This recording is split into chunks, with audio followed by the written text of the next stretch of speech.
A series of earthquakes raising alarm, but the tectonic plates may not be to blame. From the desolate plains of Iran to China, to the high-security silence of Nevada, a series of mysterious tremors putting the world's intelligence agencies on high alert. What's behind these patterns of seismic anomalies is the immediate question.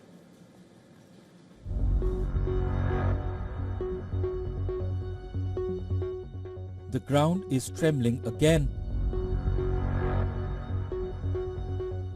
Not along a famous fault line, not under a major city, but in the silent desert of Nevada, close to one of the most secretive military locations in the United States. Seismologists have recorded a swarm of small earthquakes near the Nevada National Security Site, a vast testing range once used by Washington for underground nuclear weapons experiments. Several tremors have struck the region in quick succession. Most are small, but the clustering has caught attention because this is not just any desert. For decades, the site served as the heart of American nuclear testing. Hundreds of underground detonations were conducted here during the Cold War. Now the earthquake swarm has sparked speculation online. Is it purely natural, or could it be linked to underground activity? The question comes at a sensitive moment.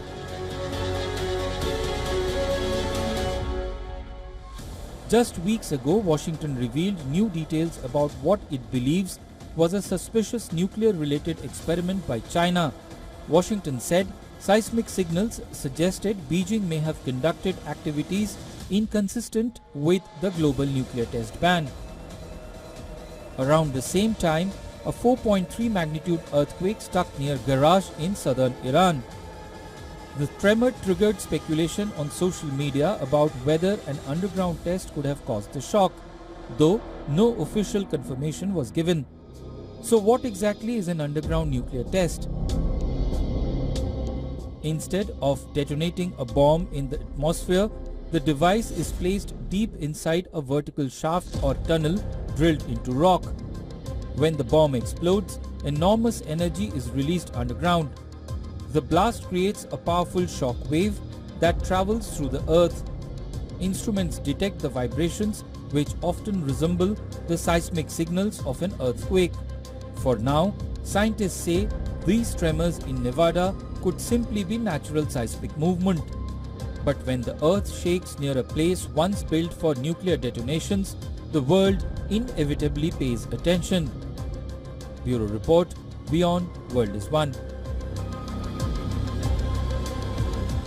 On to Nepal now, where voting has concluded in the first national elections to be held after the Gen Z-led uprising that put the country's ruling establishment to a major test. 60% of the country's total registered voters cast their mandate in the country. The voting took place amid heightened security arrangements as well. Long queues of voters were seen outside the polling stations.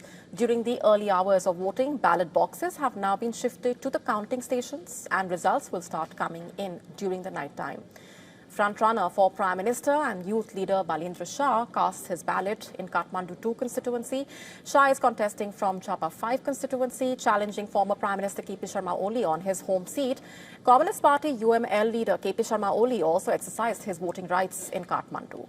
He is fighting to carry forward his 5.5-decade-long legacy in Nepal's politics. Also in the race is Gagan Thapa, the new head of the country's oldest party, Nepali Congress.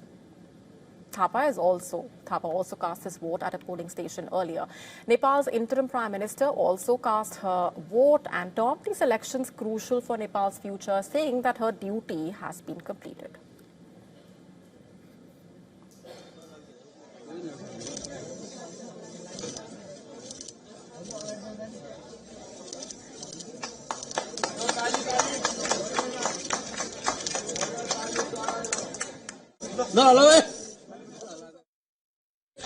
My duty is completed. Yeah. My duty is completed. Okay. The vote pitting old guard parties against the young challengers. Nearly 19 million people are registered to take part in the ballot for the House of Representatives, and this includes almost 1 million first-time voters. Nearly 165 candidates are directly elected, while 110 are selected via proportional representation. My idea of Nepal is we have to build a country where there is market, a very vibrant market for long.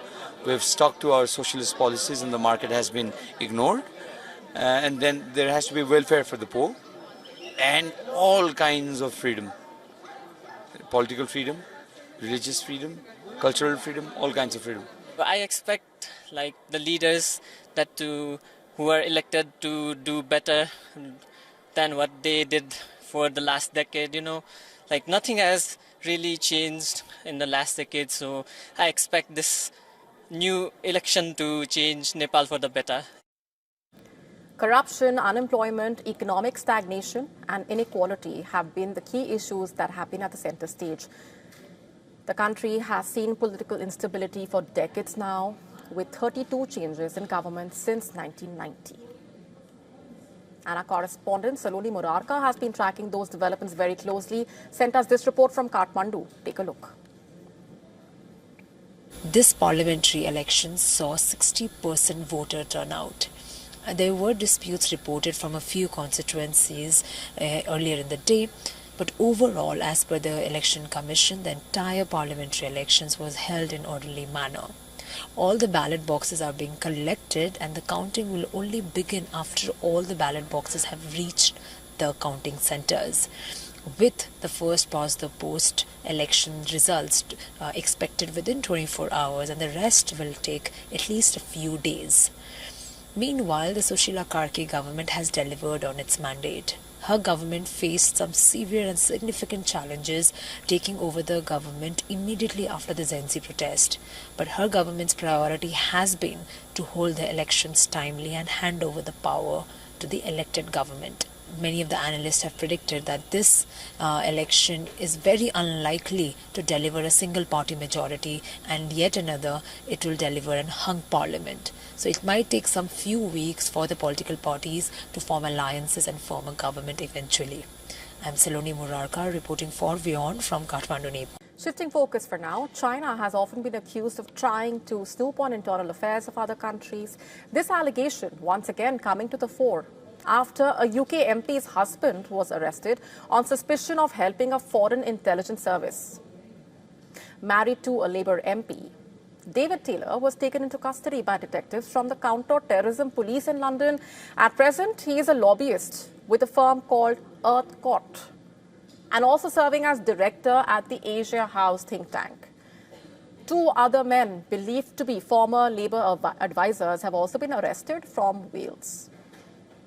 Meanwhile, this is the first time MP that we are talking about distanced herself from her husband's business activities. She not only denied ever having visited China, but also stressed that she never met any Chinese officials or raised questions on Beijing-related matters.